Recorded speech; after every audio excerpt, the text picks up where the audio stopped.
Okay, good afternoon everyone. I think let's start this webinar today. Assalamualaikum warahmatullahi wabarakatuh. Welcome to Universitas Airlangga Ppjpi webinar series with top international researchers. Today our webinar topic is research and publication in business and economics. My name is Nadia Andridho from Faculty of Economic and Business Universitas Airlangga. I will be the host for today's webinar. And as one of the best universities in Indonesia, Universitas Airlangga has high a commitment to increase the quality of its publication and research. Therefore, through this Ppjpi webinar, they invite several top international scholars. So for today's webinars, we will have two outstanding speakers. The first one will be Professor Christopher Gan from Faculty of Agribusiness and Commerce, Lincoln University, New Zealand. And then our second speaker will be Dr. Bayu Arie Fianto from Faculty of Economic and Business, Universitas Airlangga. Professor Gan is a professor in accounting and finance. He has more than 100 publications in Scopus Index journals. He also served as a reviewer and an editor for reputable journals, so that he will share their experience in this research and publication today with us. His research interests are commercial banking, microfinance, rural finance, development economics, financial economics, and also Asian economy. And then for Dr. Bayu Arie Fianto, he got his Ph.D. degree in finance from Lincoln University, New Zealand. He has published several articles in reputable journals such as Journal of Economic Studies, Journal of Islamic Marketing, and others. He served also as a reviewer for several reputable journals such as European Review Business Ethics, Studies in Economics and Finance, and also others. His research interests are Islamic finance, Islamic bank, and Islamic microfinance. Later, he will share about his experience as a junior lecturer to publish, how to do research and publish. Now let's start this webinar with Professor Gan. Welcome, Professor Christopher Gan. Thank you for joining with us today. I hope that this webinar will be useful for us to learn from you how to do good research, how to publish in the good journals. Thank you. So now the screen is yours. Okay, thank you, Nadia. Good afternoon, ladies and gentlemen, or should I say in your language, selamat tengah hari. Welcome, welcome to the seminar.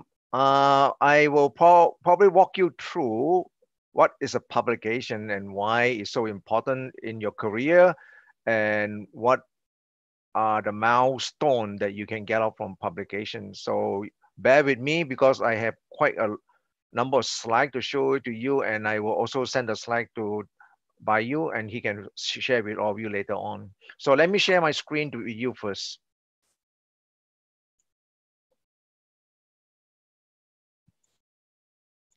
So publication pathway.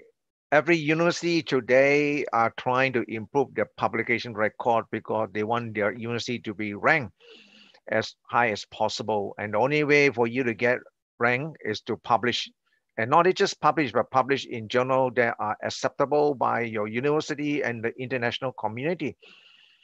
Every university has their own criteria. For example, I understand most university in Indonesia, the most important is a Scopus recognition. But for New Zealand and Australasia, we look at the Australian Business Dean list, council list. And likewise for the British and American, and for China, it's very specific to, they look at a social science index. So, but all journals are comparable. They are all in the same list. So one thing that when you publish, you have to make sure that you meet the requirement of your university as well as the country education board. So this abstract, this cartoon is a simple starting point. You want to submit an abstract to a conference, but you have no idea what kind of result you will have in seven month time. So your professor said, don't worry. The trick is to make it as simple as possible, to interpretation as possible. The more ambiguous, the better. Is that why we call an abstract? It's an abstract art form. So this is just a simple cartoon telling you that every student that start writing a paper, whether conference or for journal publication, pretty much has no clues, green. And you're going to your professor who trying to play up your mind and open up your mind and ask you to think outside the box, okay? So some essential question when you want to publish. The paper that you want to publish, does it contain new idea, new contribution, new information that would justify publication? If it's a replication, what is your contribution? Because replication, people say, well, you do this one in Indonesia, I did it in Malaysia, so what's so new? What can we learn? So basically, the first thing that you want to write a paper, the first thing you have to ask yourself, the topic itself, what can I contribute? What value added information can I give to the community, as well as the journal that you want to publish? Very important. It must be original. Original doesn't mean that you had to be Einstein or someone that will win a Nobel Prize.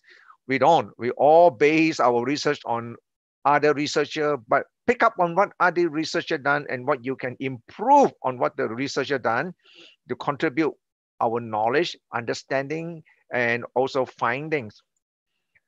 Does the paper show adequate understanding of the relevant literature, the current one in the field, and cite the most appropriate range of literature sources? Any significant work, ignore. So when you start writing a paper, you shouldn't put your pen and paper down, but first to sit down and ask yourself, what are the literature out there that will support your problem statement, your research objective, your empirical model, and your findings, as well as your conclusion? It's very important because everything has to be documented and not opinionated, especially in the field that you're going to studies are published. And there are many literature out there. It's like an ocean. You have to fish for the best that will come down to what you want to do. So I always tell people to start off with very broad and start filtering down to the narrow part until you get what you want. That's very important because literature is one thing that many writers struggle with. Because it's just volume and volume out there, and you ask yourself, how am I going to select the most relevant one and most recent one in the field that you're going to publish in? And this one takes nothing else but practice, practice, practice. Okay. Is the paper argument built on theory, concept, idea? And again, this one come back from literature. Has the research intellectual work base been well designed? The method employed appropriately? So these are questions that you start thinking as you put down your thoughts before you even formulate the outline of the paper. And one thing very important is I always ask colleagues and friends who want to write paper with me, I ask them, what motivates you? Why you want to do the topic? Like today, it's very popular, COVID-19. I can guarantee you, everybody doing tons and tons of research on COVID-19. I just had 2 papers accepted in COVID-19. It's amazing. I did one on just last week on COVID-19, how we impact the stock market in Vietnam. And I just have one that just submitted this afternoon with my student on how COVID-19 impact people's psychological behavior, basically looking at what you call the lockdown. So how do you go about doing, just walk you through, how you about doing this paper like that on COVID-19? COVID-19 is a humanitarian crisis translated into the social economic crisis. So when you sit down and say, I want to do COVID-19 because it's the popular topic, hot, debatable, new, still ongoing, but that necessarily means that you can publish it. So the first thing that we do, and I do with my author, before we even talk about the stock market or COVID-19, we go back and look at the past epidemic, SARS, then you have the bird flu, Ebola, H1N1, all this. We look at what has been done. We want to see whether those papers have particularly, so like I say, the first thing you look is broad area. Look at all the paper on that done on the pandemic, epidemic, whatever you want to do. Then filter down, say, you're looking at the stock market. And there are paper done on health issue, psychological issue, social issue, of course, economic issue, looking at recession. But what about the stock market? So you filter down until you come what you want to do. So that's just a good example to tell you, like today is a hot topic. Everybody want to do COVID-19. And journals say, what's the story to tell? What motivates you to do that, right? Are the results presented clearly, analyzed appropriately based on the model? Statistics don't lie. You can run all the model you want, but at the end of the day, you cannot tell the story. It cannot be published, right? I am a reviewer for many journals, some A, some B's, some C's, and sometimes I come across authors that have very good model, very econometric driven, fantastic equation. At the end of the day, cannot tell me story. What does the number mean? What's the, you say X costs Y significantly at 10%. Well, that one never lies, statistic. But what does it mean in terms of the field you want to do research? That's where it's very critical. At the end, as a reviewer, I look at the papers like, no, what you contribute? Your conclusion, does it tie to other elements of the paper, the overall paper? So your conclusions should come from your result, not from any other place. I give an example. I just reviewed a paper last night looking at microfinance. And this author is looking at microfinance in a small country. But the methods, the result, and the way approaches is the same. In general, the literature documented. I ask myself, so what do I learn from here? What new thing I learned just because it's a small country? So this is people's like nothing new. So if you cannot shape your paper in the conclusion to tell people something that is extraordinary, what is out there, then your paper will be rejected, right? So keep in mind on that.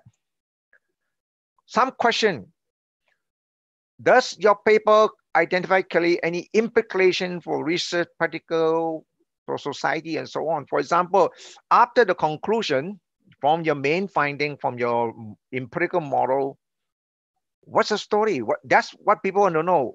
Who can use your research, or who will benefit your research when they read it? Why should people read it? If you can tell this story, the more people read your paper, the more people download your paper, the higher, the better the impact factor of the journal, and the better you are out in the international standing community. Does your paper bridge a gap, theory and practice? This is common. Every researcher, when they want to do the paper, they always say, I want to bridge the gap between what is in there. But today, for me, the gap is not a very significant problem to me. I want to go beyond the gap. What is beyond the gap? Not just say you want to bridge the gap, right? That means how you're going to build the bridge to cross over the other side. That's more important to me than saying, oh, I found the two sides now. I need to gap it. How you gap it, right? How can the research be used in practice? Teaching, research, or people, what is the word? Pick up on your research and expand on it. So let me give you another example. I work a lot with Bayu in Islamic microfinance, and I work with a lot of my students from Indonesia in microfinance, and in Vietnam, and in China. So this afternoon, I got a note from a professor from Melbourne University who apologized for, without informing me, but contact me, want me to be an external examiner for his student who is writing a thesis on sustainability of microfinance in Indonesia. So he wrote a very nice note. He say, I went to the Google site and found your name and found that you've done a lot of microfinance in China. But I also noticed that you extend your work to Southeast Asia, to Vietnam, to Malaysia, to Indonesia, and to Thailand. So he asked me whether I should want to invite me to examine the student thesis. This is what I mean by apply. The people can saw your work and say that you have the knowledge, you had experience, now can you help me? That's one way. The other way is a lot of my microfinance, I teach a course in microfinance. I use a lot of my publication and let students to read it and to see how things are going. Like I just did on Friday, not Wednesday. 2 years ago, I was in Central Maluku. You know where Central Maluku? You take the ferry from Ambon to Maluku. So I went there with a project with Gadamaja University and looking at the coconut plantation, looking at the poor farmers, how we can empower poor farmers to improve their production capacity, improve their income welfare, and get over poverty. So part of the project deals with microfinance. So I use this one as a case study in my class. That's what you mean by apply, right? What is the impact on society, public attitude? That people read your paper, that they can find some significant usage apply to it?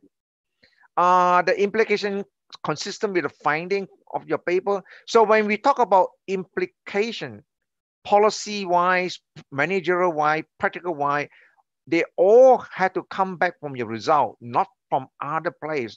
I have read paper that I reviewed that author wrote implication that are not consistent with the finding. And that's where your paper will be rejected, even though you write a good introduction, good literature review, good empirical analysis. At the end of the day, if you cannot tell the good story, it still will be rejected. Thus, the paper clearly explains its case measure against technical language, expected knowledge of the journal leadership. You know, if you're going to publish in Islamic finance, of course, those type of technical language that people read there are like what you call the Sharia law, riba, and all kinds of those things. There must be familiarity in there, because you cannot introduce something that is not relevant to the journal at all in terms of that. Attention paid to the expression reliability, such as sentence structure, jargon use. This is important. A paper, before they go out for review, will be reviewed by the editor first in terms of the readability, the language. If a paper, when the editor read, is not clear, immediately the editor will write back to you, sorry, so and so, we reject this paper. And that has not even gone past the editor table. They call it desk rejection. So this part is very important. And this part, because English is not our first language, and sometimes we struggle with it, but that doesn't stop you from publishing, because you have technical editor, professional editor out there you can employ to help you to reshape your paper language-wise, not contents-wise, okay? Remember that? 7 steps in publishing in a scientific journal. This is the one that I give you an idea how to prepare, what to think about before you start the journey, right? So writing in academic journal is very competitive today. And there are many, many reasons your journal can be rejected, right? Because today, all university in Indonesia, I know very well, because I talk with some people in Bandung, some people in Jakarta. Also in Vietnam today, same like Indonesia, all lecturers have to publish certain amount of paper per year. And the same thing happened to Thailand about 2 years ago. And of course, in China, it's even more competitive now. They have to publish in a very restricted list of journal, which is very competitive. So publishing is normal. Like 20 years ago, my professor is quite easy. There's no competition. Today it's highly competitive. A peer review journal process is essential element of publication, or no writer can identify, address all potential issue with a manuscript. That's why if you can identify a clear, well-defined problem, research question, or objective, the chances of you getting through is very high, right? Do not rush submitting an article for publication because you're excited. You want to get it done as soon as possible. Don't. You should start writing during the early stage of your research or doctoral study career. That's the best place to start. The secret does not entail you sending a manuscript the moment you have crafted its conclusion. I can guarantee you do that within an hour, the editor come back to you, reject. Very simple, right? Because the paper is not well structured, it does not lead to conclusive finding. Authors sometimes relies on facts, will always have opportunity to address their work shortcoming, right? So after feedback you receive from generator and review has identified them, this is the process. A proactive approach and attitude will reduce the chance of rejection and disappointment. What does that mean? That means when you write a paper, you finish it, don't submit it. Get someone to read it. Someone within the field so that they can give you better feedback. And then after that, give to someone who's not in the field, because people see things from their eyes, see things from different lenses. And that's the best way to get your paper crafted in a shape that will pass. You want your paper to pass the editor desk. It doesn't matter when the editor comes back and say your paper has been rejected, but what you will have is a lot of good review report from the reviewer to improve your paper, and your second round of trying to publish the paper is higher. And that's why I always tell my students, when you first publish a paper, expect rejection, rejection, rejection, rejection. Even right now, I publish paper, I still get rejected. I'm thick skinned. I don't worry about it. You know, what I want is feedback, because I see things from my own lens. I want some people to see from other lens, and then I get back good feedback and I write it again, right? So carefully rereading your manuscript at different time and different places. Rereading the field is to identify common problem shortcoming, because once you write the paper already, you think it's okay. Walk away from it. Perhaps 1 week or 2 weeks. Come back again. I can guarantee you find something missing. Then redo it again. Second, helpful to share your manuscript with, like I said, colleague, researcher, network, feedback. That's why it's very important for many young researchers to attend international conferences to get network. Once you get your network, you can share people, say, I'm going to publish this paper. Can you give me your opinion, feedback? They are more than happy.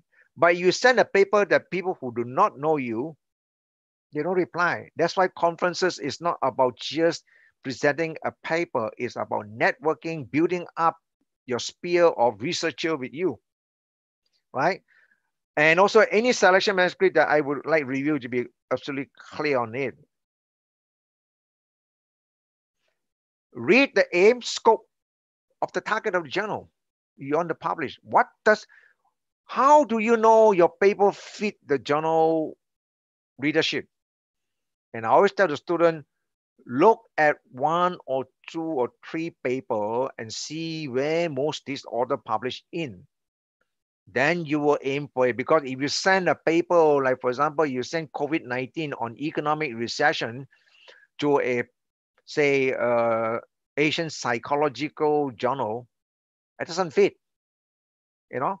So like I just, like I said, I wrote 2 papers on COVID-19. 3 days ago, I sent it to the Journal of Sociology. No, Journal of Social Psychology.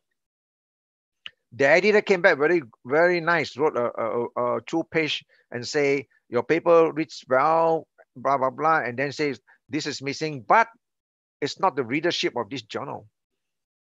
But the editor was nice enough, recommend 1 or 2 journals, say this probably fits in this journal.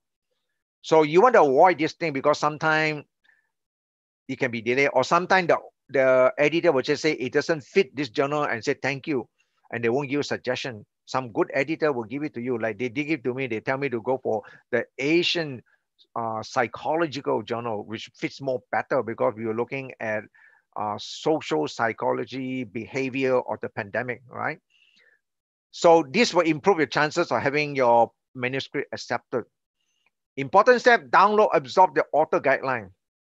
Clearly follow the guideline, the way you cite the references, the way you put your table, numbering, and so on. Because the editor is the first one who look at it whether you've done your homework or not. If you don't follow the guide of the journal, you know, some of my students thinking that I just write paper, once it's accepted, then I will polish up all the structure and formatting and so on. I tell my student, that's not the way they'll do it. The first thing is you make sure you get the right structure, right format according to the journal, or else the editor will just say, sorry, I don't want it, right? That's the purpose of the aim and scope there. Rejection come at different time and different format. If your research objective is not in line with the aim or scope of the target, or your paper is not structured and formatted according to the journal layout, or your paper does not have a reasonable chance of being able to satisfy the target journal, then you can receive a desk rejection. And this is painful.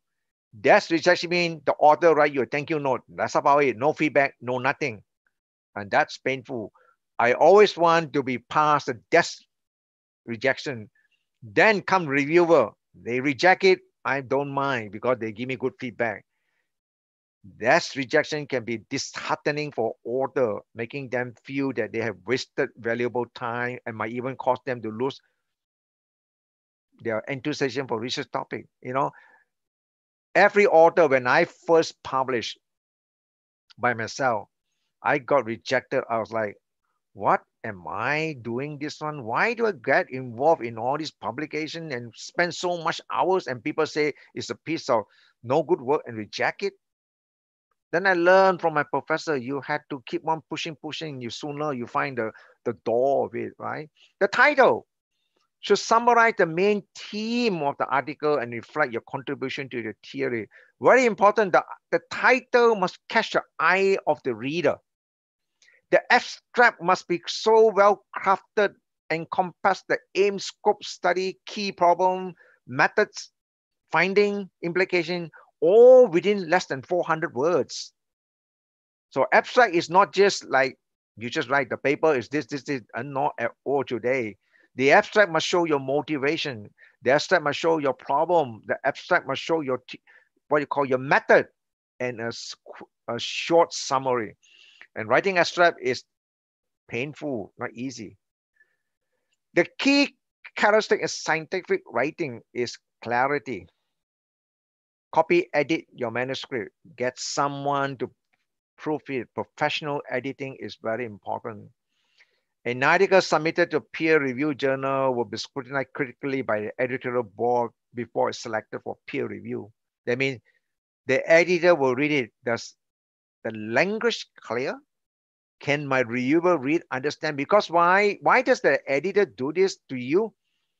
Two simple things. Review is a voluntary process for all people. I review many papers. People ask me. I tend to accept it because why? I felt that when I send my paper to a journal for publication, someone had to review my paper. So it's my obligation in the scientific research community. But I also get a bit discouragement if I read a paper, not copy, edit, and I do not understand, then I cannot give feedback. Then I do not know what the author want to do. So that's why editor is so important to screen this before they send to the reviewer, right? Remember that reviewing is a voluntary process for the reviewer. Statistic by the publisher, elsewhere between 30 and 50% articles submitted to the journal are rejected. In fact, today's even more. Because why? There are a lot of people who want to publish today. Poorly written, edited, presented text will what do you call immediately face rejection, right? So always remember, one thing I encourage writer is to write short, not long statement, and go to the point, right? Like for example, I train my student. Usually, I give my student an essay. The first essay, I give them 5 pages. I have a lot of things to ask in the essay, and they say 5 pages. I tell my student, I give you 30 pages. The first 25 pages is introduction. So don't waste my time. So I train them that way so that they focus to the point. And journal article, today's even worse. Lately, a lot of journal article put a word limitation, 8,000 words. Some journals, like the one in finance, research letter, and applied review economic, is 3,000 words. And those are A journal. And you want to write 25 pages? Think about that. Because why? The shorter paper is the most difficult to write because you have to tell everything within a small scope of space, right? Submit a cover letter. Always, when you don't underestimate a cover letter, attach a cover letter, tell the editor what your paper is about, justify why you think the paper is important for a journal, and tell the editor that this paper had not been submitted to anywhere for publication. If it's accepted for publication, it will come to the journal to obtain copyright. And this is very important. Sometimes researchers ignore this cover letter. They think, oh, I just write a simple cover letter, I submit this letter. Sometimes cover letter do, how is the word? Impress the editor, right? Very important, okay? Address review comments. So let's say you get your paper back already, and your 3 reviewers giving you back all kinds of comments. You need to address them line by line, word by word in your manuscript, as well as separately under cover. Explain to the reviewer what you do, number 1 question, and in what page have you addressed this in your manuscript. Don't expect the reviewer go to manuscript to find the page, because why? They get very annoyed and they will reject it. So make sure you document clearly, line by line, word by word, reviewer by reviewer, and the page that you have done the changes in the manuscript. Imperative to address all comments received from the reviewer. Even though the reviewer give you very good comment, you still should say, I thank the reviewer for the what do you call it? Positive comment. And so at least a thank you note on there. Resubmission to revised manuscript must be happen deadline provided journal. Make sure you meet the deadline. If you don't, you probably either they reject it or they send to another new review session again, right? And the review process don't think that the first round of review, your paper will be accepted, right? So I'll give another example. I just published a paper with my student about months ago. We went through 6 rounds of revision. 6 rounds. In spite of us, one review, we keep on hammering the same thing. The reviewer is not satisfied. Say, I'm still not convinced this is the way you should address. I want you to try this way. And we did that, and he said, not quite. I still need you to do something else. Until the 6th time, he said, finally, you got my answer. Sometimes it takes that long to get a paper published, right? And those are ranked journal paper where they are critical about quality, about impact factor, and so on. Address the review comment carefully.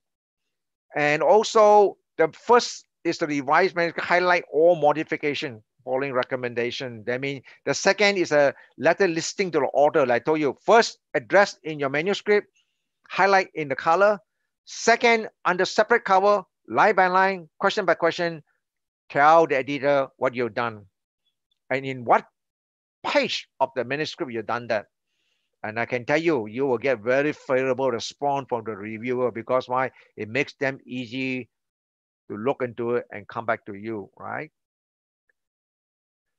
Given the ever-increasing number of manuscripts submitted for publication, a well-prepared manuscript is very time-consuming. I know, because a lot of you, why don't you publish? Because you say, I'm teaching so many classes. And then my dean or my HOD want me to do this administrative work. And then my HOD say, oh, I want you to come in on weekend to monitor this exam. Then you go home and tell your husband, wife, or girlfriend or boyfriend, my HOD think I have 25 hours. Don't use that as an excuse. We all have the time. Manage it carefully. because you're in a career where publication is important to advance you forward in terms of promotion, in terms of recognition in the international community, in terms of people inviting you as a guest speaker to conferences, to seminar, and so on. You have to do that work, right?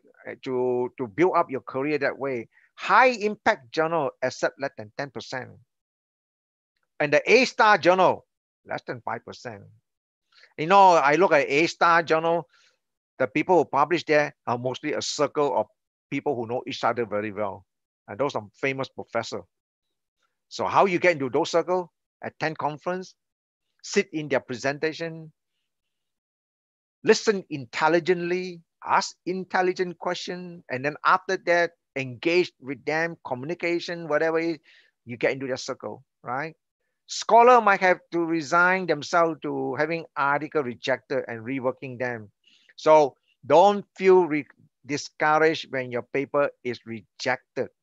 Like I say, not every paper will be accepted the first time. You might have to go to 3 different journals before your paper is accepted. And you shouldn't just say one reject, you give up. Second one, reject, you give up.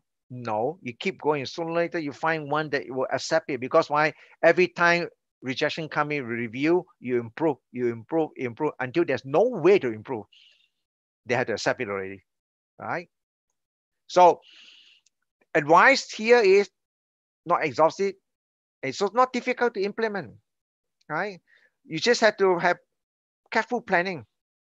So how is one way for young researcher to get a paper published? Simple. Work with your senior, work with your mentor.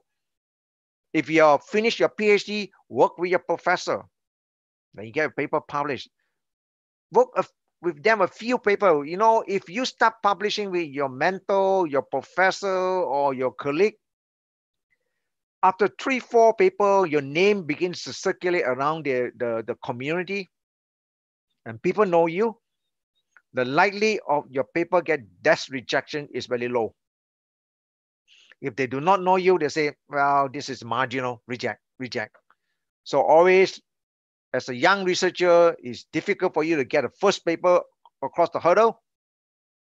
Publish with your mentor, publish with your supervisor, go to conference, meet someone and say, you know, I'm writing this paper. I know this is your expertise area. Can we co-author?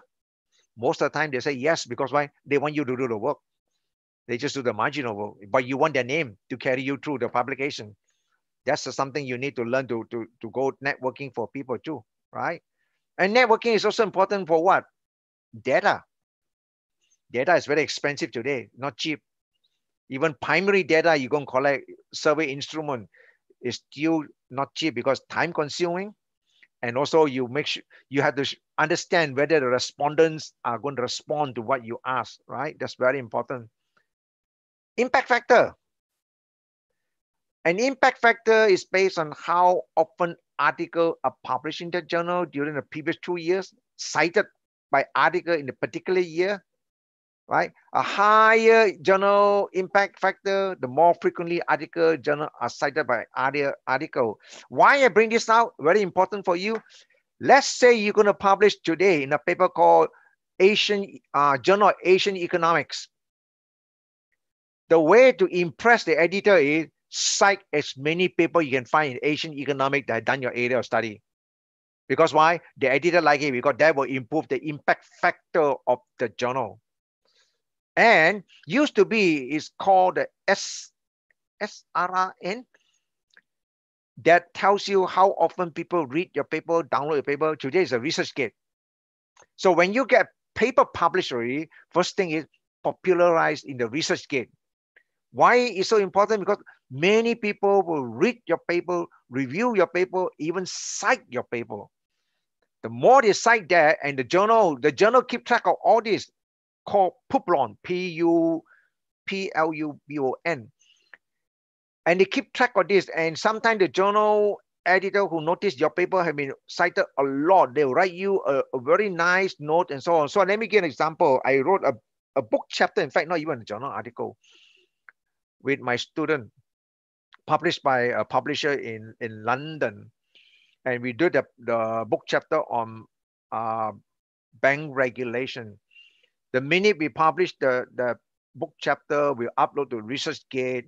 And last year, the editor came back and said, your chapter is the most frequent one that have been downloaded on this book and cited so many times. And what they do, they give us a certificate. See, that's why impact factor is so important. And you as a young researcher, when you get a paper that been published, upload to ResearchGate so that people can review, follow you up, contact you and say, do you want to do this research with me? Because it's quite similar topic. This is how you open up avenue for future research, further research, something that not just on your sphere, but sphere with collaborative research is very important. Why in the scientific community? It shows that you can work with other people. You can share your knowledge, that you are able to integrate your skill with other people's skill. Very important, right? There are different measure of impact factor taken across different number of years, right? So be careful that you are comparing like what. Impact factor calculated by Thomson Reuters. Not all journals have impact factor. And the important impact factor will vary between disciplines. That's why the Chinese university community takes the SCCI index because the journal there have very high impact factor. The higher the impact factor, the more difficult for young researchers to publish in there. Very difficult. And you have to push on for it, right? Very difficult, but you have to do it. Eigenfactor, another way to estimate a journal standing within the academic community. Count the number of citations to a journal, but weight it from the high impact journal, right? And this is similar to the Google page rank. And actually, when you want to publish a paper, you can Google and see their impact factor, the eigenfactor, and you can see where they stand. Then you know where you go and so on. So I will tell you after, before I do this. The high index is an index to quantify individual scientific research output. Several database, Web of Science, and this is where the SCCI index, and then you got Scopus, Google Scholar. This is looking at the high index that provide index or individual based on publication index in the tool. It's a citation analysis process where the impact or quality of the article is assessed by counting the number of times the author mentioned it in their work. How many people mention your work? How many people cite it, right? So you can look at how people, I won't talk about this one, but you can go back and look at how people measure and what do you call? Come up with the score. The journal citation report is the Web of Knowledge Science survey to check the impact factor of a specific journal. You can search for title, otherwise you can browse, like I say, right? So the other thing I want to talk about is it slipped on my mind for a while. Let me recollect my thought. When you publish in a paper, let's say you are the first time you finish your PhD. You crafted a paper from your PhD thesis. So you sit down yourself and say, there are A star journal, A journal, B journal, C journal, unranked journal, all under Scopus. Which one you go for? My students say, oh, I don't think I'm so good. I go for C. I always tell my students, go for the top one first. They reject you, go to the next one. Because why? If they pass the editor desk, the top one look at it will give very critical comments that will help you improve the paper. The next one and the next one. Finally, in the C one, you're almost about ready to get published. So don't look down yourself and saying, oh, my book is not enough for an A journal. You never know. Send it in. Reject is fine, but make sure you get feedback. And then continue in that. All right. So that's all I have to share with you today. You have any question, you can ask me, or Bayu had something to tell you after that. Okay, thank you for your insightful presentation, Professor Gan. For the questions, maybe later we will do in the last session after Dr. Bayu's speech. Okay, yes. To summarize your speech, I got some interesting part here. So that if you want to publish your paper, you need to have the story of your paper. The story that you tell to the readers need to be stated clearly. And then you need to have something extraordinary research to be accepted in a good journals. And then the last but not least, usually when we discuss about how to publish a paper, we need to find the gap, right? But what the Professor Gan said it, go beyond the gap between the theory and practice. So not only the gap, but above the gap, what we can do for our research that just not only say about the gap, but beyond the gap, okay? So for the participant, if you have any questions, you can write it down in the chat box. So we will discuss about your question in the last session after Dr. Bayu's. So right now, let's move. Thank you, Professor Gan. Let's move to the second lecture from Dr. Bayu. Dr. Bayu, the screen is yours now. Okay, thank you, Bu Nadia. Could you see my screen? Yes, we can see your screen. Yes. Okay.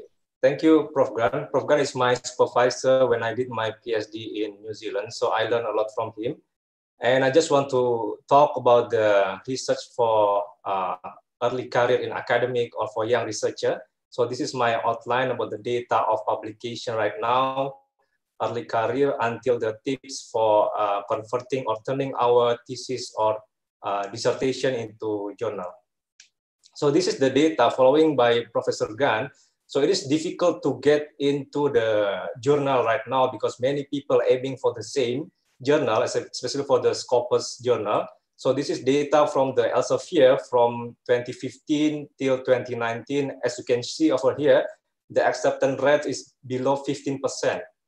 And thousands of publication or papers, thousands of papers submitted to the journals. For example, in 2019 is 3,900 and only 500 plus get accepted. So it is difficult, especially for the A and A star, or we call it in Scopus Q1 and Q2. So less than 5% or less than 10% as mentioned by Prof. Gan. And us as the academic staff in early career in Indonesia especially, usually we have a heavy teaching load. For example, last semester I have to teach like 15 topics and more than 15 classes. So it is very difficult to find time to focus on our research or our project. And on top of that, we also working on some administration work for our institution as well. For example, for accreditation or other administration for our department. So it is give us more load, and we have to find time to focus on our projects. And some lecturer or academics also have to manage many students, but this can be opportunity as well. Like Professor Gan, he supervised students very properly. So the first time before I graduate for my PhD, I've published one article with him in A rank journal. And that is my first time submitting to international journal, because maybe the process, the supervision process is good and very robust. So it is give me very, what do you call, less or not difficult to enter the good journal. And some lecturer also lack of experience. They don't know how to submit to the journal. Even they don't know how to find a good journal. So as mentioned by Prof. Gan, we have to refer to the good journal. If we want to submit to the good journal, we have to cite it from the good journal as well. At least A or A star, at least B rank journal or Q2 rank in Scopus. And some of us also have poor time management. So it is also difficult. We have many heavy teaching load, heavy administration work, manage many students for undergrad, postgrad, and lack of experience. And we still difficult to manage our time properly. Still in the academic staff in early career, so we need to build our research profile. Yeah, as mentioned by Prof. Gan, we can build through Google Scholar, Scopus ID, or ResearchGate, Publon, Mendeley. This is to give exposure in academic community. Like yesterday, I've invited to become a reviewer as well for Scopus Journal, and I just reject one paper yesterday, a couple of days ago, because the paper don't have a good uniqueness, or the idea is not new, nothing new from the paper. So with building this profile, it is easier for the editor-in-chief or editor to notice our publication, to notice our contribution to the academic community. And we can have a joint international conference, or we need to join international conference in order to expand our network, like mentioned by Prof. Gan. So it is also good to meet with a good professor from the good conference, and we can have a co-author or collaboration with them in new project. And we need to disseminate our research. So we need to disseminate our research through our colleague, network, and social media, or maybe you can make a video and upload it into YouTube. Then people will be, easily understand our contribution in the academics. Because the important thing is not only publication, not only Scopus, but what is our contribution?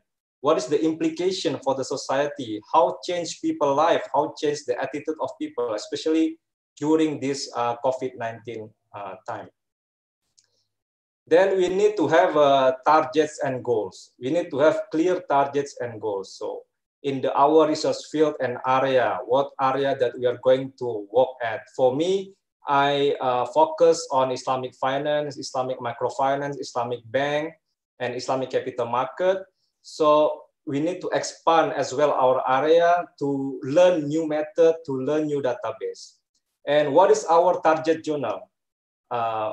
For me, I always list my target journal. For one project, for example, I have 3 to 4 target journal.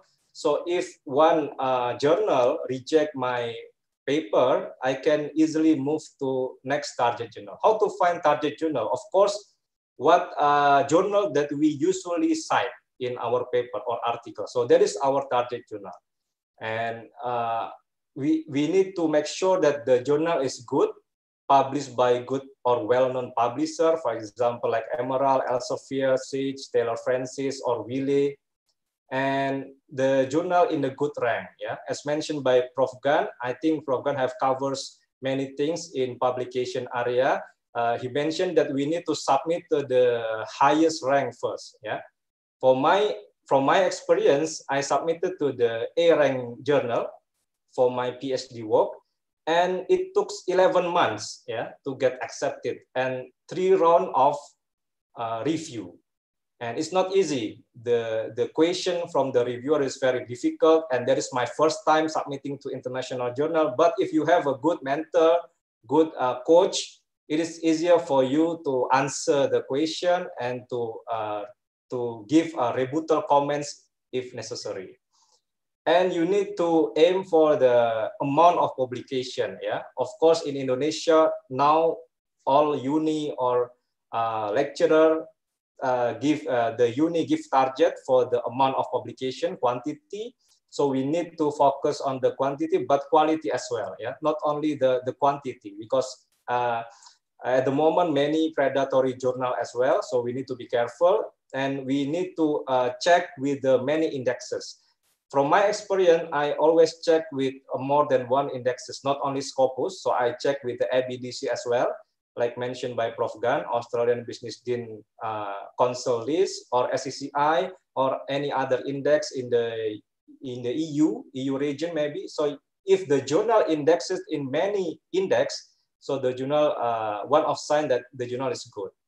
And we need to apply for research grant as well, so to expand our scope of research and to collaborate with the government, with the industry, with the international organization. So this is also important. Receive grant, it will give us flexibility to do our research as well. Okay, next. So what is actually the characteristic for the young researcher or academics in early career? So we need to always explore new experience in research.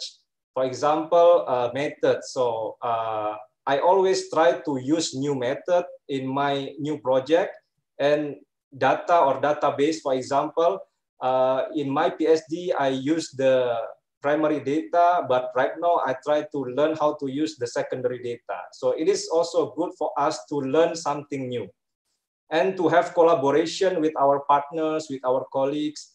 At the moment, I have, I think, 2 papers, Prof. Gan, collaborate with you. Hopefully will be finished soon because I received some grant, then I asked some partners, my professor as well, to collaborate in order to expand the affiliation of our paper.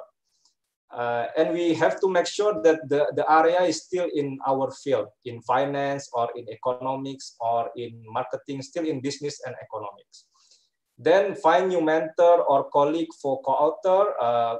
Prof. Gan is also my mentor up to now, until now still my mentor, my coach. So doing PhD or doing research is like playing football. It's like playing football. I always mention this. So when writing manuscript, it is not easy, need practice. So your mentor, your coach is giving you practice, giving you a lesson how to kick the ball properly.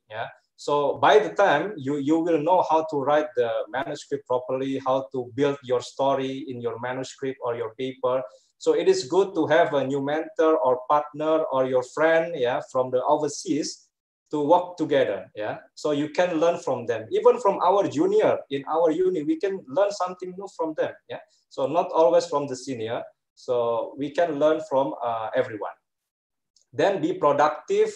You always creative, be productive, especially during this COVID-19 era, during work from home. We have to be productive, how to transfer knowledge to our students through publication, through video maybe, through social media, and help others, help your friends, junior, and publish together, and respect to others.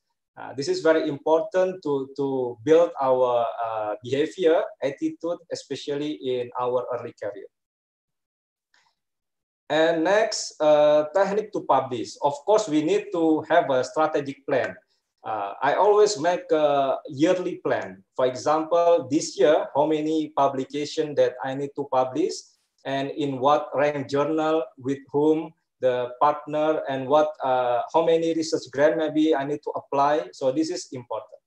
And we can also have a research template. So you can have many research templates that are available in the internet. For example, one research template established by Robert Pfaff, from Australia. I think it is good. So we need to put like the title and the key point, 3 papers that we follow. So we need to have a paper guidance, paper that we want to follow the method, or maybe we get inspired by the paper. So it is good to have research template before you start writing your manuscript. So what is the motivation? What is the research gap? What is the innovation from your paper? And we need to have a collaboration, as I mentioned in the previous slide. And probably we can have ideas, like a bank of ideas. So during our observation, during our reading, when we read some manuscript, we can list our ideas, good ideas, or then need to clarify from the previous literature. Then we can have a co-supervision with the students, and sometimes work from the students is really good to expand, to submit to the journal. And we can extend from our PhD work. For instance, I did this one last semester. So my undergrad student extend my PhD work, and we submit to the Q1 journal, and it get accepted. So we can extend actually from our PhD work, because we did our PhD, we put our effort there, our time, our money maybe, we did it properly. So I think it is a good piece of work, our PhD work. Then this is the important part of our manuscript actually. As mentioned by Prof. Gan, the main thing is the motivation. why we want to do this research, why we want to write this paper. What is the reason? For me, for example, why I wrote about Islamic finance, why I wrote about Islamic microfinance. What is the motivation behind the paper or the manuscript? Then the research gap. The research gap is we can find it from the previous literature. So because our paper is like the puzzle, yeah, piece of puzzle to put in the big puzzle, yeah. So what is our contribution? How our study will fill the gap? So that is very important. Then the innovation. What is the innovation from our topic, from data set maybe, from the method maybe? Because right now, the data set is very important, yeah, if we do the secondary data. Yeah, for example, one paper, they use the minutes data from the capital market. Yeah, so not only yearly or monthly or daily, but now minutely, yeah, data from the capital market. Then the method, what is the innovation in the method? But the main thing is motivation. And at the, right now also important to have robustness test. How our result valid, how our result robust, yeah, in several conditions, for example, in the COVID condition, in the monetary crisis condition, yeah. So this is very important. And the implication from our study to the government, to the industry, to the regulators, to the knowledge, yeah. So what is the implication? Professor Gan always taught me that you need to highlight the contribution. You need to highlight the implication from your paper in the conclusion. So conclusion is not only repeat again the result. Yeah, we not only repeat again our result, but we need to highlight. But of course, the implication and contribution need to relate with our findings. Yeah. We cannot have contribution that not appear in our findings. Sometimes Indonesian researchers like that, yeah, me as well. Sometimes we put conclusion or implication, contribution that not appear in our finding. And sometimes we use a strong statement. For example, this study is the only study in the world, or the new study in Indonesia. This is a very strong statement. I always try to avoid this strong statement with saying that this study among a few studies that focus on blah, blah, blah. So we need to stay humble in our paper. So it is good to surprise the editor-in-chief or the reviewers with our result, not our statement. Then the final thing in our manuscript is story of our manuscript. Yeah. So we need to communicate with the readers. When I did my Ph.D., mainly I communicate with my supervisor, yeah, with Professor Gan, with my other supervisor. But when we write our manuscript, we need to communicate with the wider audience. How to make them understand about Islamic finance, about Islamic microfinance, and they don't have background about Islamic finance, for example, then how we communicate in our simple paper to make them understand. My first Scopus publication in Q1, only 9 pages, 10 pages with the references, with 52 references. So the abstract is only 119 words, very simple, yeah. So as mentioned by Prof. Gan, we need to have less than 400 words. For me, if I can, I will make it like less than 150 words. But in 150 words or less than 150 words, we need to make it clear what is the aim of our paper, what is the findings, what is the method, the data, and robustness test, if any. So it is important to have clarity in our paper, and clear, and the flow is in a good flow. So it is important. So this is the most important part of our manuscript. But 70% of editor, they look at the motivation or ideas or uniqueness from our paper. Then writing manuscripts. So it is a process, nothing instant. I always read, write again. So I just want to share my experience when I did my PhD, when I sent my proposal to Professor Gan, it took like 9 months and many comments from him. So it is a process of practice, yeah, not instant. And we need to follow good or reputable journal, how the good scholars, how the good researchers write their abstract, how the good researchers write their introduction, how the good scholars write their literature review. We can borrow and follow from them.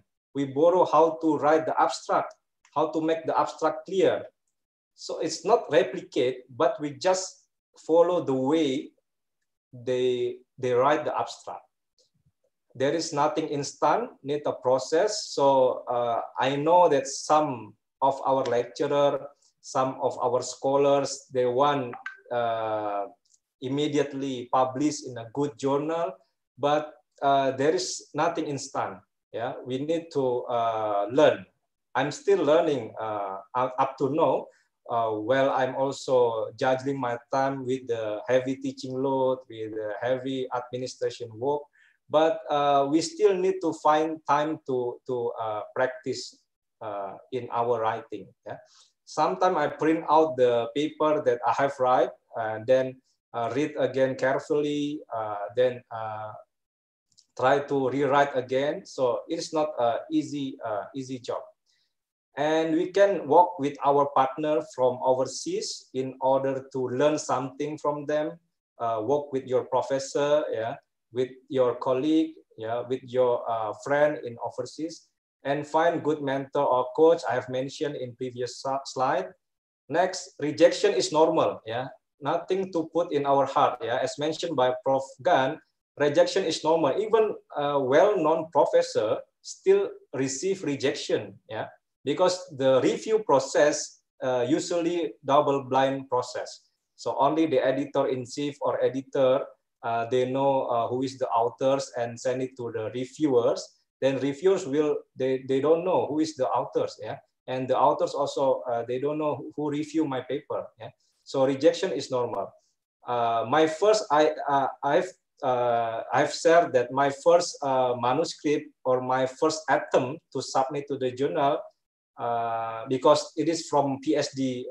Thesis, then it gets accepted easily, even in 11 months. But after I come back from New Zealand and start to back to normal life in Indonesia with a heavy teaching load, heavy administrative work, I'm feel difficult to find time to craft my paper. So I receive many rejection. Yeah, it is normal. Yeah. So learn from the mistake. Yeah, as mentioned by Prof. Gan, the comments from the reviewers is input for us. Yeah, input for us in order to polish our papers. So what is the concern of the reviewers to our papers? Probably the data or biases, yeah, or the process or the methodology, yeah, or the sample.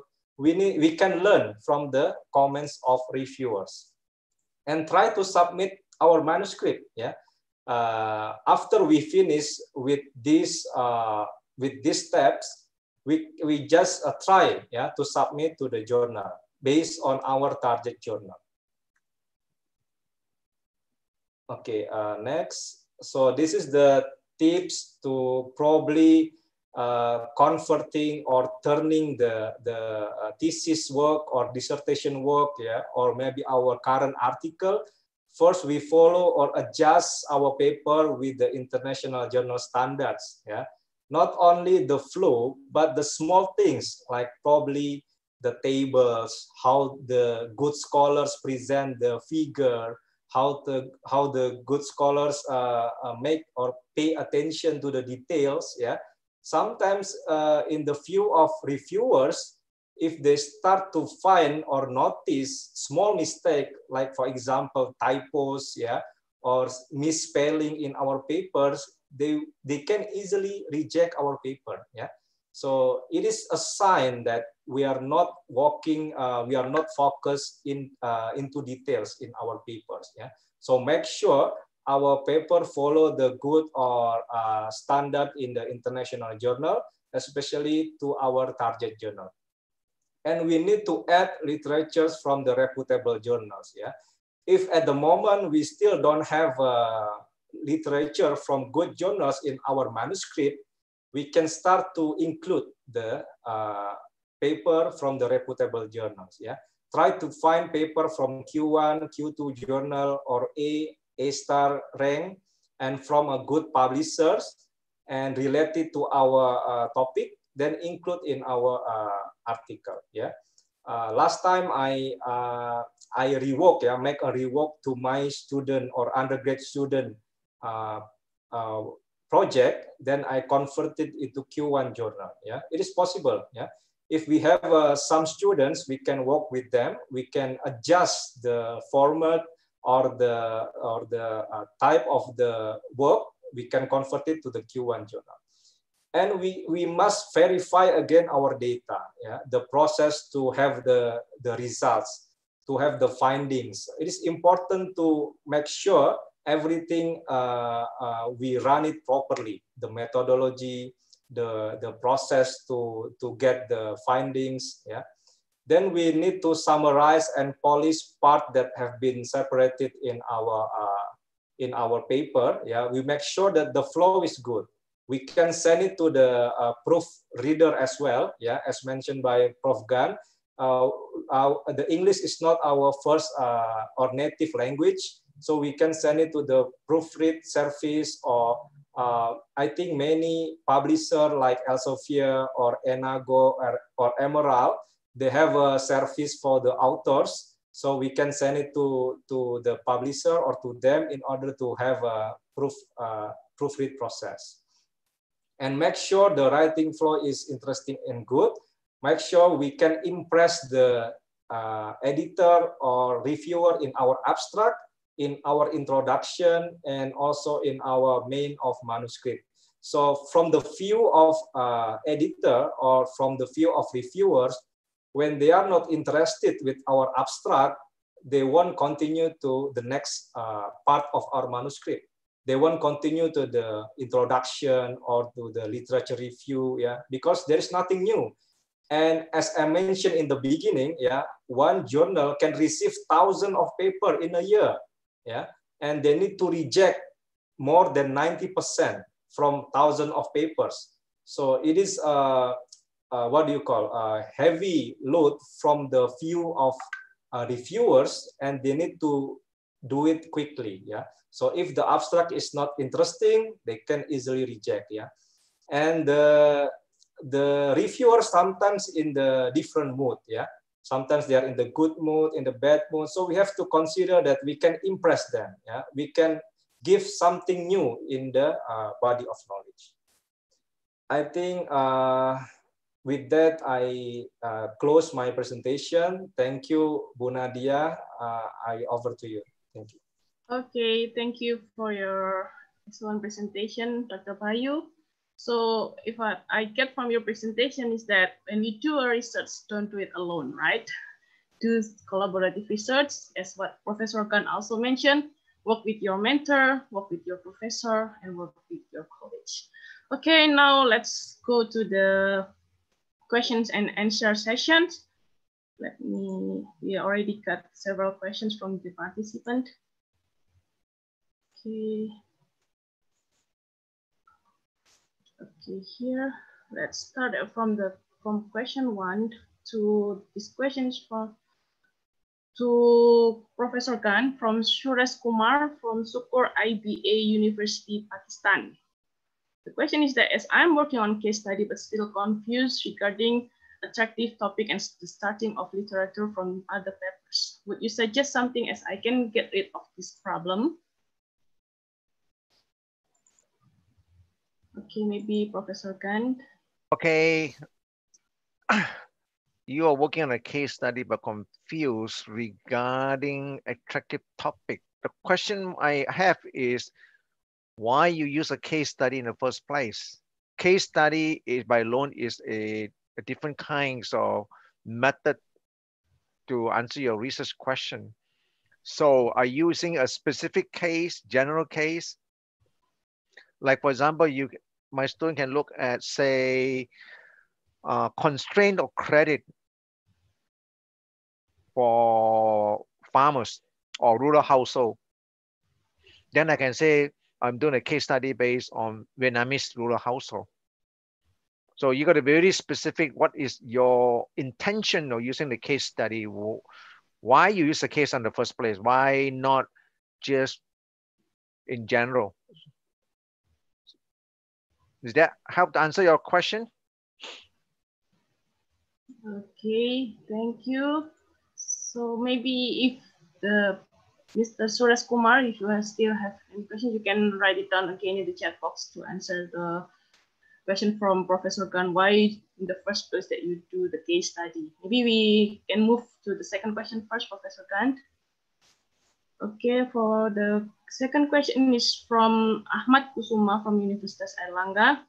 I would like to ask about the meaning of highest percentile in Scopus website. Is there any relation between the highest percentile for journal with tightness of journal for accepting paper? I'm not too sure what you mean by highest percentile, because when you look at it, I don't, for my university, Australasia, we don't look at Scopus, we look at ABC. I think Scopus can be Q1, Q2, Q3. And higher percentile of that with the tightness of SNP means the rejection rate is very high. Yes, I think what he means is that in the Q1 journal maybe is what he means. Is it difficult to get accepted? You had to, that means to publish in that rank one, you should have already published a few papers where people already know you. The research community has seen your work before. So like I say, always be humble. Even if it's a C journal or Q3 journal, publish it first, get your name out there first, publish a few more, then people can see your work and so on. Because the highest percentile one has the highest rejection rate because it's mostly looking for quality and also very strong high impact factor. Okay, thank you, Professor Gan. So you need to work with others if you want to try to publish in the highest percentile journals. Okay, we move on to the third question. This is from Mentari from Ubaya Universitas Surabaya. The first question is that if my paper rejected from a journal, is it possible for me to submit my paper to another journal? If not, is that means that I cannot publish my paper anymore? Oh, the first question is very easy. I gone through this. Every time a journal reject me and I get feedback from the journal, I rework the paper, I submit to another journal. Second paper reject me again, I do another one, go to another journal. And that's why Bayu just told you just now, you got to have, before you publish a paper, you got to have a series of journal on your mind. Which one go first in case you got rejected, then go to second one, third one, and you'll find a home. Do not say that you cannot publish. There are many journals out there that have shared similar ideas, similar topics, similar parameter, but just that the focus angle is different, but it shouldn't stop you from publishing another journal, not at all. Okay, thank you, Professor Gan. And for the second question, as you mentioned earlier, that citation is one of the important factors for our paper to be accepted. What about the novelty of our paper? Is that also the main focus for editor to accept or reject our paper? Well, at the end of the day, before the reviewer say accept, reject, if you look at your novelty of the paper, they look at your writing, look at your citation, and so on. So you've done all this, and then it's like, okay, what is the message? What are you bringing to the table for us that we have not known already? Or we know, but you can improve our knowledge better or open our mind to sitting better. That's what novelty is about. At the end of the day, it's like, what are you bringing to the table?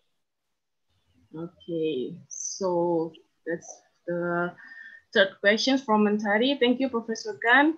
We go to the fourth question. This one is from Bambang Sutrisno from Universitas Muhammadiyah, Jakarta. A few universities in Indonesia have databases such as Bloomberg and DataStream. The impact is too difficult to conduct a good research with an interesting topic. How to do a good research in this limitation? When I work with, If you have a database like Bloomberg data stream, you should be able to do many research because that is a rich data and it's expensive database. So the problem is you look at your topic. For example, like I just did a paper with my student on looking at COVID-19 impact on the Chinese stock market, Shenzhen and Shanghai stock market. We got our data from Bloomberg. So Bloomberg has all the data you want, but it's just a topic that you want to look into it. And for example, I give another good example. I'm teaching my student to do research in class, in my financial reporting class, and as well as my banking class last semester. I get them some question and I ask them, say, okay, I want you to download the bank data sheet from Bloomberg over 5-year period, income statement, cash flow statement, comprehensive statement, and then I want you to tell me a story. So that's the data. The data is there. You have to find the topic that will allow you to collect the data you want. When I have worked with primary data, is there any significant suggestion for me? I always use primary. The good thing about primary data is you collect what you want and they're cross-sectional. The bad thing about primary data is you better publish soon or the data is backdated, because data, in terms of primary data, we are looking at dynamism, because like, for example, I have a paper that I rejected from the Journal of Risk and Financial Management. The author used 2014 data. I said, that's way outdated already.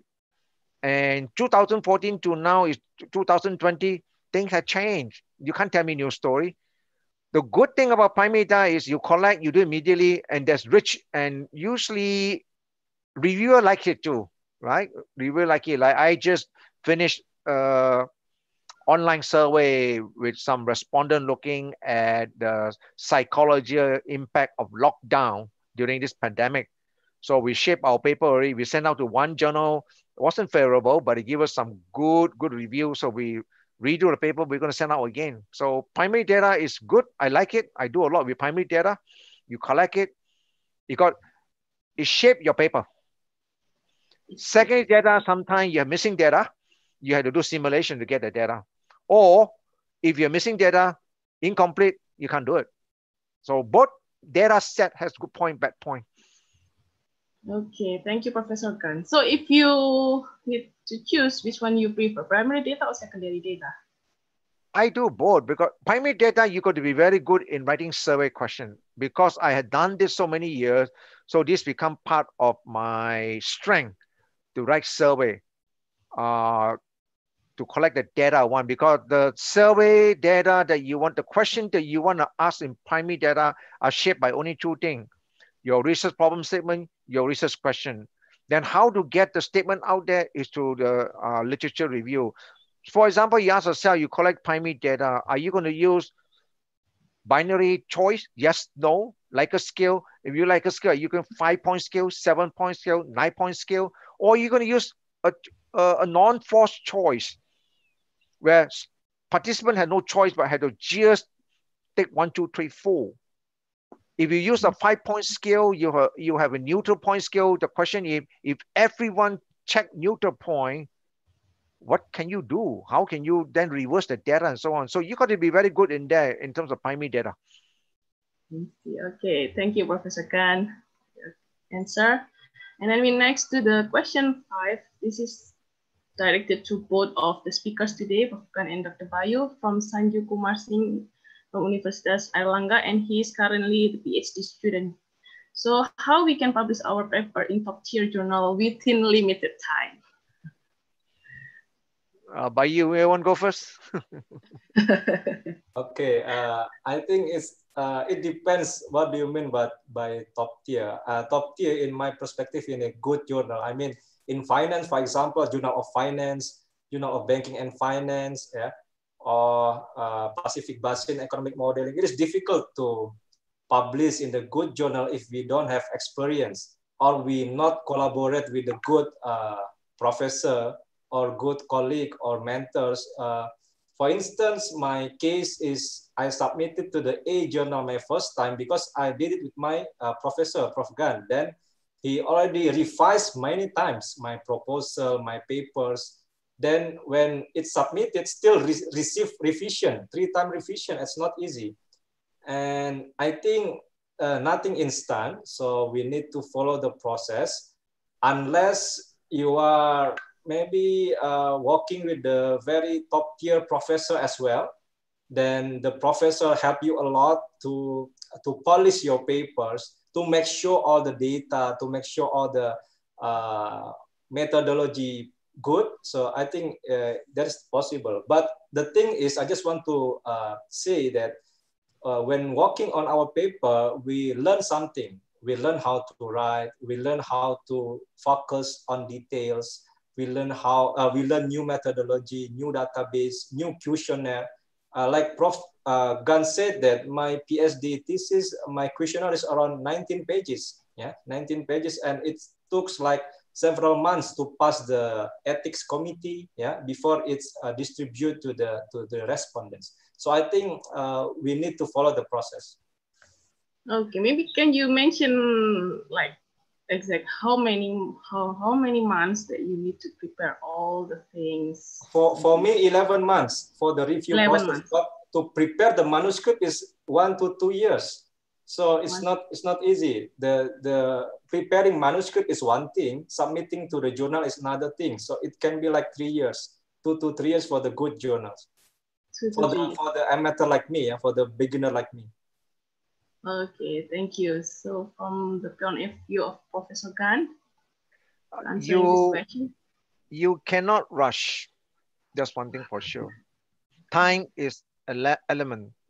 You want to publish in good journal, you better do the due process like Bayu say, follow it carefully. Like my student, how many years do they publish the paper? Usually on the 3rd year when they're about to finish their thesis, they start writing the paper. That means they have spent 3 years on the topic already. Then after that, they submit a journal. Who knows? It could be 6 months, it could be 1 year. So it's not an overnight thing, not at all today. You got to make sure you have time spent on it. Okay, so but maybe because of he's now currently PhD students, that's why he mentioned with limited time. Okay, that's the answer from Professor Gan and Dr. Bayu. And we go to the question 6. This is to both of you again. This is from Ms. Laila from Airlangga University. How to speed up our citation? Oh, to speed up your citation by other people is to post your research publication into ResearchGate in Publon. But today there are many. Some of my colleagues post it on Facebook, YouTube, WeChat. Many ways to speed it up. Okay. Just one exposure. That's about it. Go to expose your own paper. And from Dr. Bayu? Probably we can work on the popular topic, for example, in Islamic finance, Islamic bank, or we can also collaborate with partner from overseas. Then also, like mentioned by Prof. Gan, we can promote it through social media. Right now, I'm making my publication and animation and upload it into my YouTube channel. Then people can easily understand through the animation what is the main contribution of our papers. Then pay attention to our papers. I think that's. Okay, thank you. So maybe if you want to learn more from Dr. Bayu, you can subscribe to his YouTube channel. Now he's active in uploading videos that talking about research and publication. I think you can follow. Okay, thank you for the answer. And I think for the first participant that asked the question, he already answered why he chose the case study. He said that case study in a sense that I'm going through research papers that are already published on a specific topic that are relevant to my selected topic for publishing my paper. That's what he said, Professor. What is the question again? Oh, he answered your question why you choose the case study in the first place, right? And he said that case study in a sense that I'm going through research papers that are already published on a specific topic that are relevant to my selected topic for publishing my paper. think that's Yeah, why he chose. but my question, why you still say you're choosing a case study? Yeah. Case study is very specific to a case. Okay. You got to be very careful when you talk about case study research. It's not like when you say a research problem that you want to focus on the specific case. Like, for example, I say like my student did on credit constraint. And credit constraint is a very general topic and can be applied to many area of research. But my student just solely want to focus on the borrowers and the lenders in the SME in Vietnam. So very specific. That's what we use my case study. Or some people use a very specific case and explore on it. That become pretty much an exploratory research already. So most of the one that we do in finance and economics, most people don't really apply case study because most of the case study are done by people who do qualitative research. So we need to want to find something more specific, right, Professor? If we want Yes, to do you need to ask yourself your topic. What is your motivation using case study? Okay, right? Thank you, Professor.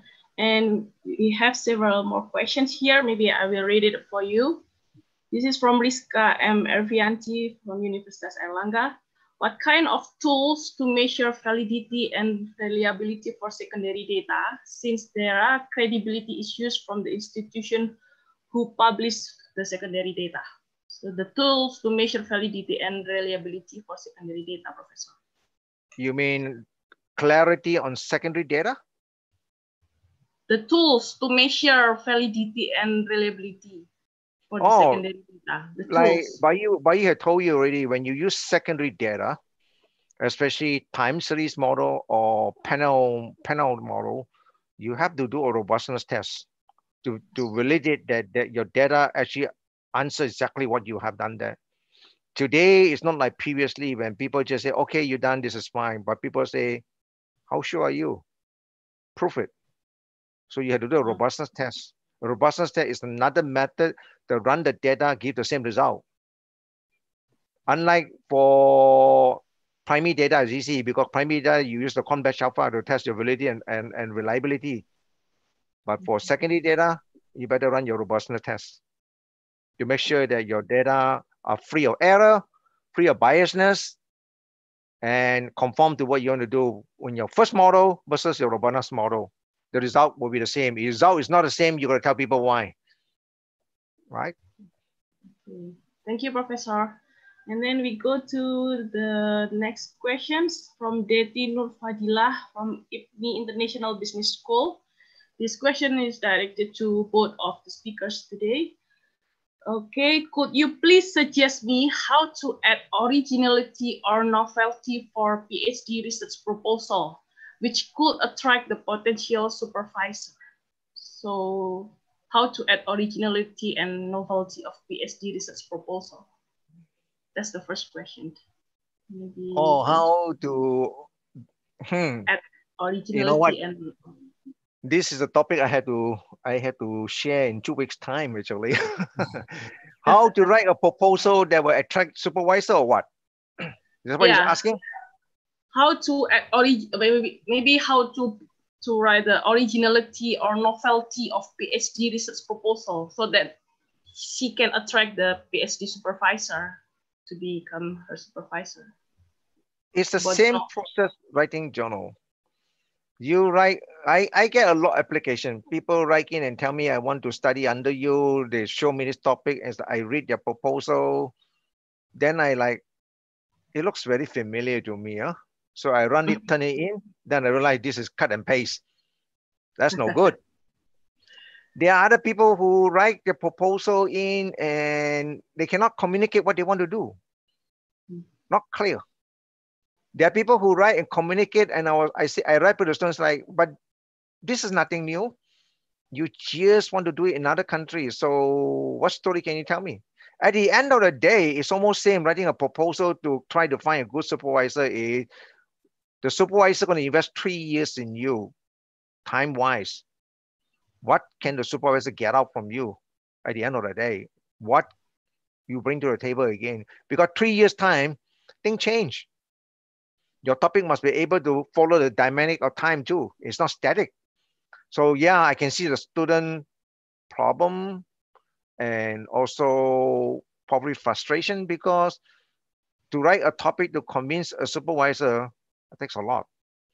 Like we have a lot of application, you know, like last week I rejected 10 of them, 10 coming, 10 also rejected. I found like that is nothing I want to find in there. Oh, so right now I have a lot of application coming in, people thinking COVID-19 is a good thing to do. I don't think so, unless you know you're very well versed in COVID-19, you know. So don't just jump to it because it's COVID-19, it's something new. So you think you will get a Nobel Prize or whatever. Not at all, because the first thing I ask you, how much do you know about COVID-19? Probably not. You ask me, I also tell you I wouldn't know a lot about COVID-19 because we just started. So first, select a good topic. Sit down, ask yourself, who had done this topic? Even if same topic, fine. But what can you add into it? What can you bring to the table for the supervisor and the audience to improve their knowledge, value added? If you can, the supervisor say yes. You know, I mean, you don't need to get something very exciting, very dynamic, that topic, you know. Sometimes you do that and the supervisor like, do you have the capability of doing that? Think small before you act big. That's what I always tell students. You know, like I have a student who started already on green financing, which is the topic that is picking up steam, which is good. So I tell the student, go back now, find out what people done in green financing. So the student, when they come back and say, okay, they have done all this, but I found out that this is lacking. And this is something that I can add up for the knowledge of people who want to green financing. I read for it. I was convinced. I say, okay, that's good. Let's do it. Right? That's how you do it. Usually need to read how many papers, professor, before you can find a novel topic or something? For a research proposal, probably not to say, you know, this is the problem that students have not been taught. When you start writing a proposal, you have many journal articles. It's like an ocean, so many fish, many kinds of fish. You want to catch the whale, the biggest one. But the problem is you don't know how to catch the whale because the whale catch you before you catch the whale. So my question is always tell people is that look at the topic, look at the journal, don't read the whole journal, read the abstract. If the abstract will tell you what exactly thing that you want to do, keep aside. Then maybe after, I would say, because it's a proposal, maybe after 10 to 15 paper, you found what you want already. That's it. You have no time to read all the journal and then a proposal because that will be 3 years time already and you still not touch a PhD. Impossible. Read the abstract. If it's important, you think it will help you shape your proposal, keep aside. Do another one again. Then when you come back, read the abstract, read the introduction, read the conclusion. That's it. And shape your paper. Because the method is easy to find. Okay? Okay, thank you, Professor Gan. Okay, Dr. Bayu, maybe you can answer the question. Probably I just want to share my experience when I wrote my proposal to Prof. Gan back in 2012. So at that time, I wrote about Islamic microfinance and agriculture or something. And within, I think, 2 days, he accepted my proposal and he wrote a nice letter for my scholarship. So I think the things what I did in 2012 is I did a small research for Prof. Gan. So what is his background and his latest publications. So I know what area that he, I mean, only few covers the topic. So, luckily, fortunately, my background is about Islamic finance. So I wrote about the Islamic finance, and I think I did a small research how to organize a good, how to write a good proposal outline. Yeah, at that time only 5 pages. I think 5 pages outline with the clear timeline, when to finish and what chapter to finish in this time frame. and the research gap as well. So I think we need to be clear in our outline. And of course, the outline will not stay in forever until our final PhD. So the proposal changed a lot, yeah. So the proposal changed during my PhD time in Lincoln.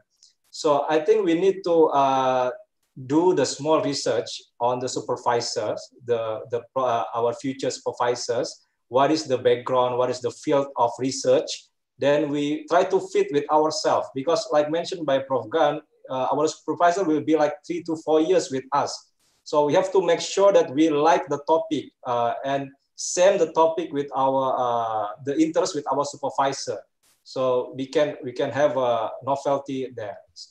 For the novelty and probably the research gap, that what to put in our proposal or outline, we need to read from many journals. Like mentioned by Prof. Gan, we need to read the abstract. Then we need to check what is the gap in literature. So we can observe as well from the phenomena, maybe, yeah, in our field. So what is new? Not only COVID, yeah, COVID probably only temporary. What kind of area that we want to focus, yeah? Especially maybe pandemic, try to be in more general. I think that is from my experience. Okay, I actually, Mrs. Daddy still have the second questions, but there is one more question that related with what Dr. Bayu just mentioned before. This is from Fadet Lim, Lincoln University. Her question is that directly to Professor Gan, how do you decide on a PhD topic that will stay relevant by the end of the PhD journey? I think because the PhD takes several years, right? When the first year choose a topic, or it still can be relevant until the end of the PhD?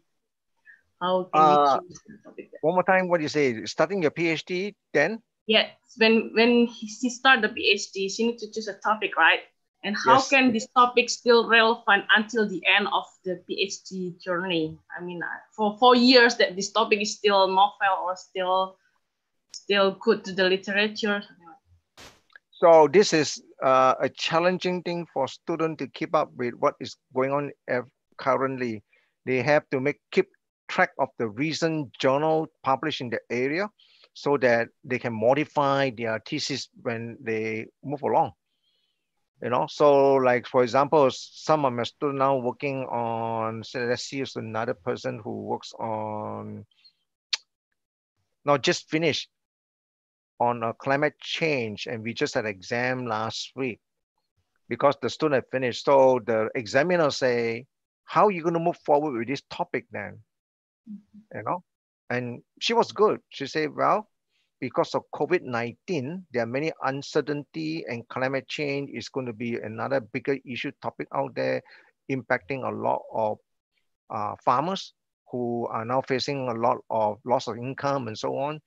So that's one thing you can explore. So for a student over the 3 to 4 year period, they have to keep up with what is going on in the topic, monitor it in terms of the dynamism of the environment, like economic environment, macro environment, micro environment, the changes, and especially finance. Risk is the biggest thing. You know, like right now, students who doing on the finance topic, everything, financial risk is easy to handle. A pandemic risk is a nightmare for them in the topic, you know, and they have to keep up with it, look and they make changes. So it's pretty much adapt, readjust, change. Your supervisor will guide you, so you won't be lost. So that's not a big issue. That's for sure. Once you start on a topic, your supervisor won't abandon you unless you abandon your supervisor. It's always the other way around, you know. Student abandon the supervisor because they find something else different. So that's the other way around. Okay, so thank you. You won't get lost, okay? Okay, so you won't get lost. Don't worry, you have your supervisor. Okay, so this is the second question from Mrs. Detti. What if I use new sample but the same variable like previous study? Could I consider it as my novelty? So use the new sample but the same variable. A new sample? But the same variables. In a model? Yes. No, because that doesn't really add much at all, just a new sample.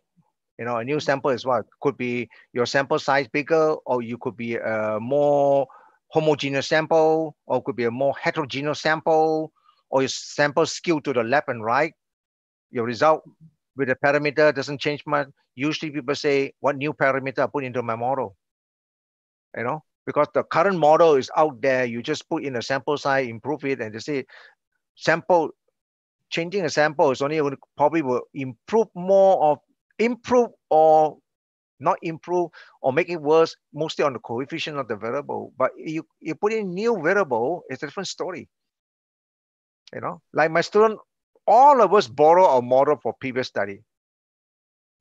Find me someone who come up with new model, new significant everything, that person get a Nobel Prize. That's why I don't get a Nobel Prize. I get nightmare. Because you have to come up with what new variable can I put into the model? What can I drop away from the author one? And what's the reason why I dropping the model? Or why I use the same model, but the author not done it? I'm going to do several interaction effect and perhaps add some new variable called moderating effect. You know, and this is what you have to think about, right? Okay, thank you, Professor Gan. I think this one is last questions from Mr. Bambang Sutrisno. This question is directed to both of the speakers. How to maintain your spirit to publish a manuscript in a reputable journal? How to maintain the spirit to publish a manuscript? Let me first ask the respondent. Is a respondent a student or a lecturer?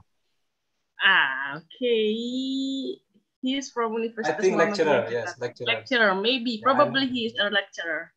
A lecturer, that you hear the famous story, publish or perish? Publish. Or perish? Publish. Publish or perish means what? You are in a career, you're young, emerging, you want to perhaps get promotion or perhaps move to another institution. And today, without publication, you know, today it's not like during my professor time where the PhD environment is not very big.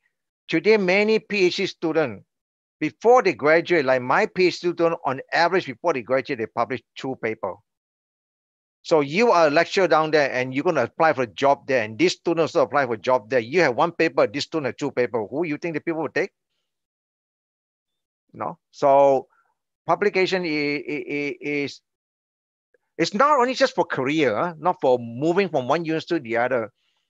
There are 2 things about publication. Maybe I'm a bit cynical, or maybe I'm just being too, too tough. You can be a good researcher, not necessarily a good lecturer. But you cannot be a good lecturer if you don't do research. A lecturer who don't do research are from textbook. That's all they can tell you. A lecturer who do research is able to engage the student and say, now see why this is happening, this is the blah, blah, blah, and so on. So research enhance not just your position, your promotion, maybe award, maybe your dean say, wow, you're so good, I give you big bonus today and so on. But your teaching, your student who learn from you, by the time, for example, I say to myself, by the time I expire from this world, I know my students still remember me because I tell them story about my research. And when you do research and you're engaged in your teaching, teaching is fun. Well, teaching is so monotonous that you're like, oh my God, 2 hours, only 10 minutes to go. You know, but if you do research, like students ask me, you know, like I teach the financial reporting, they ask me, okay, how you think the accounting body is going to change with this pandemic, because firms are facing bad cash flow, firms are going to manipulate the numbers, you know, and firms are going to weather down and so on. And so how investors are going to buy value the firm. So I bring them back to a case study that done before on Enron, where the new law came in called the 2002 Sarbanes-Oxley law that makes sure this thing happens. So I told the student, keep an eye on it. If more happen, I'm sure the accounting board and the Security Exchange Commission from each country will come with new rules and regulate, making sure that people don't move numbers around the books just to make the firm look viable, look attractive in order to either sell or issue more shares. If you don't do research, you cannot engage that way to tell students. So research is many things. Of course, we want to do research because we want to get promoted. We want to get good salary, but research will improve our knowledge, right? Thank you, Professor Gan. So if you want to be a good lecturer, you need to conduct a research. Yep. So from Dr. Bayu. Absolutely. From Dr. Bayu, you want to share to something? maintain our spirit, I just want to share my experience. Last time when I visit India, I think, last time when I visited India, then they asked me what publication do you have. Then I told them I have one in this Pacific Basin Airlangga journal. Then they are quite surprised, and they asked me to become reviewer, blah blah blah, because they are afraid to submit to the A journal. So it is it give me motivation to write a good paper and send it in the good journal or top tier journal in order to expand our network as well. And then I have experience when my colleagues from Australia visit to Airlangga, and we also discuss about publication, and he noticed I have in the Airlangga journal. He also asked me to do a co-author collaboration from the colleague is from Deakin University. So we will do the project together. So it is good to have a paper in the good journal. Even in our country, in Indonesia, we only follow Scopus, and Q1 in Scopus is not always good. Sometimes it depends. As I mentioned earlier, it depends to the publisher. Depends to the rank. We can make sure that if the journal listed in all good index journal, then Q1 as well or Q2 in Scopus, then the journal will be good. So make sure that our target journal is a top tier journal, not only Q1 or Q2, but we check with the publisher, we check with a good or big name in that journal, whether the big name also submit to that journal or not.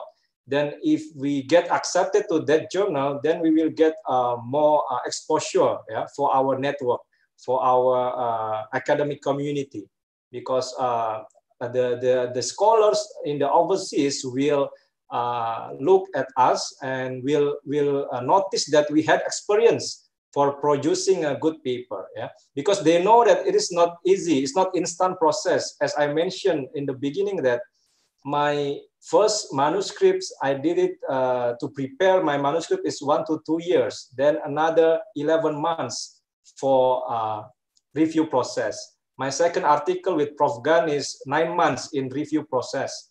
And that is also from my Ph.D. thesis. So I think they know how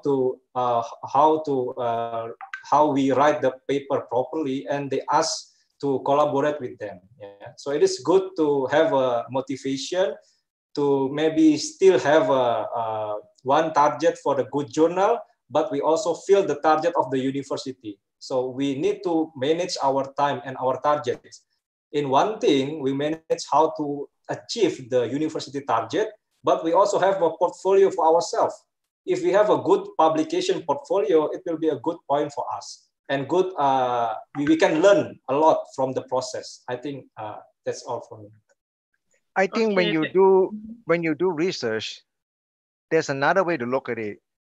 Sometimes it's not necessary to publish. It's to improve your knowledge, to understand what's going on. Like, for example, I teach in Korea for a month in June. So I teach economic growth and development in Korea.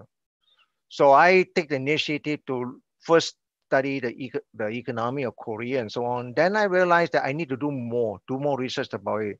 So I look at the previous one, how they grow. It's called the Han miracle, the Han River miracle that transformed Korea into a developed country. When I went to teach the course in there and talk to the Korean student, they were stunned. It's like, you're not Korean. Now, how do you know that? You see, you had to engage, or else student will ask you, Professor, do you know the Han River miracle? And then you're like, oh. So research is not just about you want to publish, enhance, open your mind to think about, okay, now I know a bit about Korean economy. Do I want to do something of Korea that something excite me and so on? You open up avenue, right? Open up avenue. So there are many ways to find topics, not just for the sake of publication, but also improve your knowledge, expand your perspective in seeing that and compare and contrast, right? That's my advice to people. Okay, thank you, Professor Gan. That's very insightful advice. So just think and open mind to anything to do research, not merely only about the publication.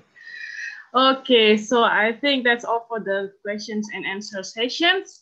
So before closing this webinar, maybe you have some closing remarks from Professor Gan and from Dr. Bayu to all of the participants. I will go first. So, okay, thank you, Prof. Gan. It is good to meet you again in the webinar. And I think I just want to give advice that the publication is not an instant process. So we need to follow the process. So, and it is good if we can learn it from our PhD journey, because we can learn a lot during our PhD and learn from our mentor or from our coach, supervisors. And also we try to submit our first draft. Yeah, some of students, PhD students, they're afraid to submit their first draft, keep on revise. Yeah, but if we follow all the steps mentioned by Prof. Gan during the seminar, I think we just try, yeah, and submit to the highest ranked journal. Then we can learn from the input or comments, and try to keep or maintain yourself to submit to the good journal, because through submitting to the good journal, we can get a good review process. Yeah, so I think there are many journal also without review process. So try to avoid that kind of journal. Yeah, so not only for the sake of publication, but through the publication, we can learn something and we can bring it into our class. I think that is from me. Thank you. Okay, thank you, Dr. Bayu. And from Professor Gan. My advice to you is my advice from my former professor in the US. Find a good mentor, find a good coach, and find a good collaborative colleague or peer and work together. Set your journey for the first 2 years. Once you get those few publications out, then you find it's not a difficult journal. It's not a difficult journal. It's the first step. It's very difficult because you feel very discouraged when people reject you, you know. And when people reject you, what do? You sit down and cry, you know. I always tell my student, the first girl reject you, what do? You say there's doomsday history for you? No, you go, fine. Sooner or later, you find the right one, correct? It's the same thing, research. You got to keep plugging it. Sooner or later, you hit it. Once you get the first paper out, you see the light already. That's most important. It's the first paper out. And get accepted, then get published, go celebrate for one whole week, go party, everything, and then come back and say, now I know how to do it already. That's my advice to you. Okay. Okay, thank you so much, Professor Gan and Dr. Bayu. So thank you for the outstanding lecture and then sharing the knowledge to all the participants. And for the participant, thank you for joining this webinar. And for you, the participant, if you want to download the e-certificate, maybe you can see the chat box here, and you can fill in the absence sheet and then download the certificate. Thank you for joining us today, and hope this webinar today have very insightful for you to do a research and publication. Don't give up. Thank you so much. Okay. Good afternoon or good evening for Professor Gan. Thank you. Wassalamualaikum warahmatullahi wabarakatuh. And terima kasih. Terima kasih. Okay, goodbye. Bye-bye.